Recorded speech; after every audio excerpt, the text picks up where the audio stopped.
Hello everyone, my name is Devin Melanson and I'm here with Petty Officer Pace. Sergeant Wheat. And Sarah Nelson. and today we're going to be talking about the interview process in the military. So to start off, I'm just going to give a super broad question. What is y'all's opinions and thoughts on the interview process in the military? We can go round table, so you can go first. First off, when someone comes into the office and when I first meet them, the handshake, first off, first impression, is their handshake and their confidence. Bringing them in, sitting them down. I want people to be, when they talk to me, I want them to be inquisitive. I want them to ask questions. That shows that they care, right? That they want to know more about it, and that they're dedicated to the job. So that's first impression for me. Yeah, it's old school business all the way, right? In the military, we've got this weird way of doing things, right? Where it's super old school because the military's been around for, the Army's been around 237 years. But it's all about the handshake. It's all about meeting the person at the door, being inquisitive. But it's also about conveying the information and seeing if they're being receptive to it, right? If you're not receptive to the information that's being pushed out to you, they don't want to talk anymore. You don't want to listen. I don't want to talk. But yeah, so the interview process, it can be very linear. Hey, step 1 through step 26 or whatever, but it doesn't have to be. It's more of a conversation than anything else, right? Yeah, mine is pretty much what they said. Is first impression is a lasting impression. So you try to, make the best impression that you about you and give them an honest opinion, of what's going on. So I think we all agree that first impressions are very, very important Yes, because they last. What are y'all's thoughts on the true interview process? So the interview process itself, when you're sitting down in front of me, right, sitting up straight, focusing on me, and you don't want to have your elbows up on the desk, laying down like this, right, having your hands in your lap, being professional, right, in a professional manner, and your confidence, absolute confidence is 100%. When you come in, say, hey, I want this, I want to do it, and you can, it shows when you present that out. You know what I mean? Yeah, I guess we're just going to build on each other throughout the whole process. It's going to happen. So from that point, man, it's all about eligibility, right? Not anybody and everybody can join the military.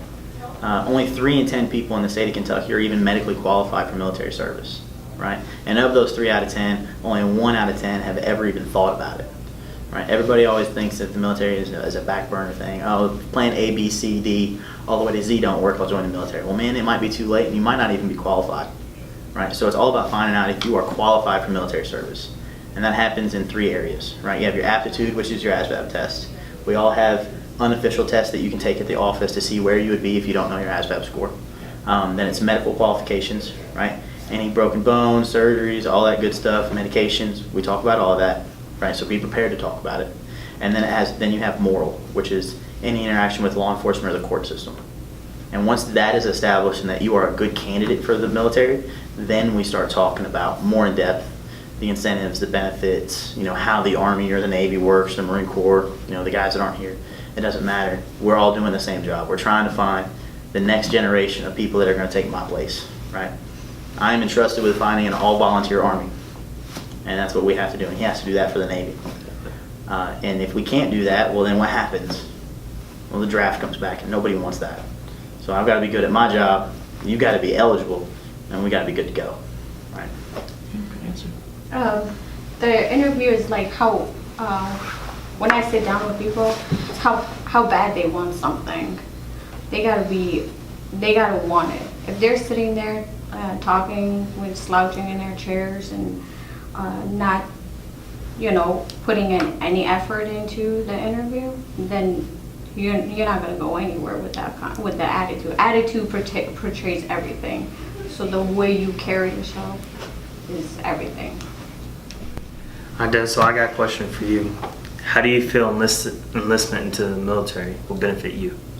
Okay, so when I was growing up, I had 2 people in my family that were very important to me. They both went Navy, and they both were veterans, and they are dead now. God rest their soul. But what I learned from them was that the military is an amazing place with amazing people.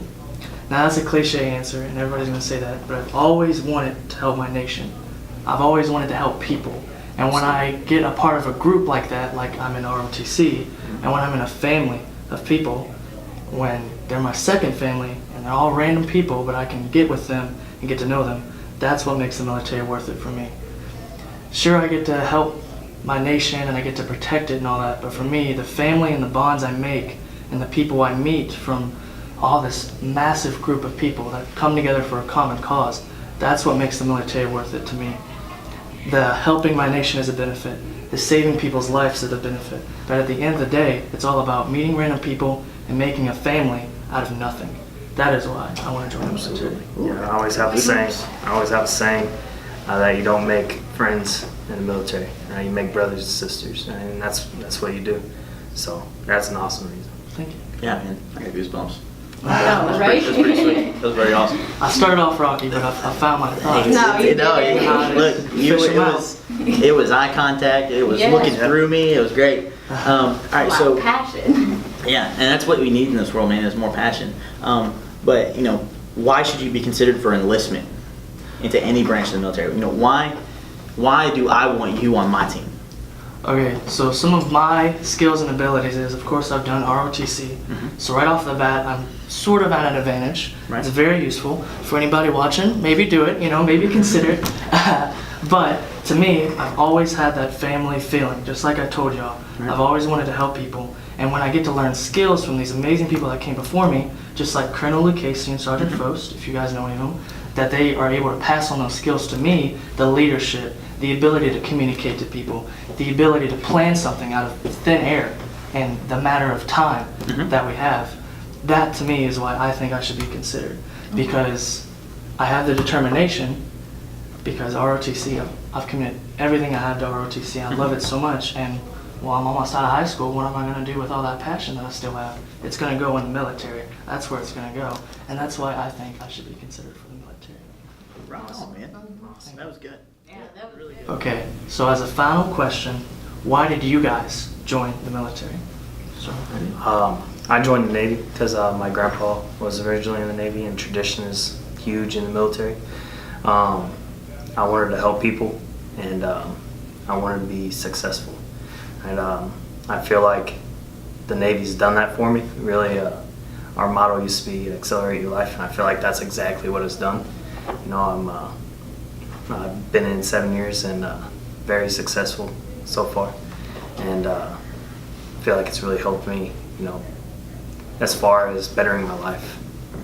So that's what I joined. great answer.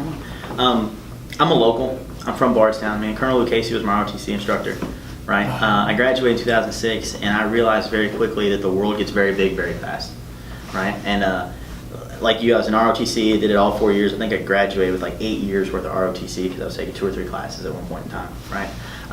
And I realized that I needed that family, right? And I didn't have it. I come from a very small family, so I was reaching for it. And I realized the Army was where it was, right? My family's been in the military since World War I. Everybody's been in the Army except for my great-great-grandfather. He was in the Navy. But every conflict from World War I to now, even the little ones, Grenada, Bosnia, all that stuff, a wheat has been there. And I've continued that tradition. So that's why I joined the Army, but I got into recruiting because I don't want you to be that 26-year-old that ends up at Dairy Queen, right? I want you to be the best you possible. And that's with the Army, awesome, great. If it's with the Navy, sweet. As long as you're not here working a dead-end job, not being, not fulfilling your potential, then I'm a happy camper, right? Especially since this is my hometown. I got a little, personal heartstring kind of attached to this place. And that's kind of why I do it. Very good answer. The reason why I joined, honestly, was for the college money. I wanted to go to college after high school. I figured out quickly that it was expensive, and I didn't want to be there, graduate college with a lot of debt. So I joined the Army, and once I did, I just kept on going because it's the same thing. I felt like I belong in a family, and I completed my degree, and now I have family. So I got 2 things. Don't let Sergeant Nelson be too humble, man. She came from Romania, and she left Romania when she was 13, and now she's an American citizen. And good stuff. So like she's killing it over there, living the American dream. So. Great story.